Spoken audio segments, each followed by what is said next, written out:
বর্ষা শেষ হলেও ফেনীতে ডেঙ্গুর প্রভাব কমেনি, বরং বাড়ছে। গত ৪৮ ঘন্টায় নতুন করে আক্রান্ত ৫ জন, চলতি মাসে আক্রান্ত হয়েছেন ৫২ জন। ফেনী ২৫০ শয্যা জেনারেল হাসপাতাল থেকে বিস্তারিত জানাতে যুক্ত হচ্ছেন প্রতিনিধি দিদারুল আলম। আর দিদার, একটি বিষয় সামনে আসছে যে ৮১% কিন্তু ডেঙ্গুতে আক্রান্ত হয়েছে, যাদের হাসপাতালে পরে ভর্তি হওয়ার একটি বিষয় আসছে। ফেনীতেও ৫ জন ইতোমধ্যে ভর্তি হয়েছেন হাসপাতালে। ফেনীর সার্বিক পরিস্থিতি জানাবেন আমাদেরকে।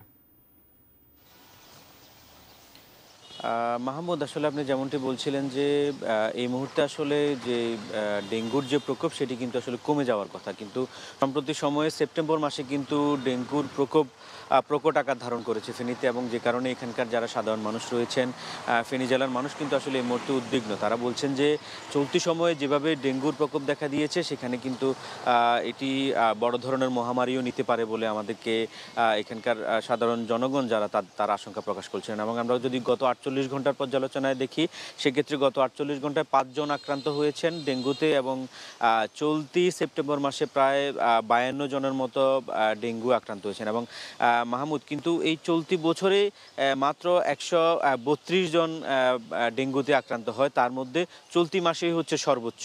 এবং এই যে ডেঙ্গুতে আক্রান্ত যে সংখ্যা, তারা কিন্তু চিকিৎসা নিয়ে সবাই বাড়িতে ফিরে গিয়েছেন। এই মুহূর্তে ফেনীর বিভিন্ন হাসপাতালে প্রায় ৪ জনের মতো ডেঙ্গু আক্রান্ত ভর্তি রয়েছেন।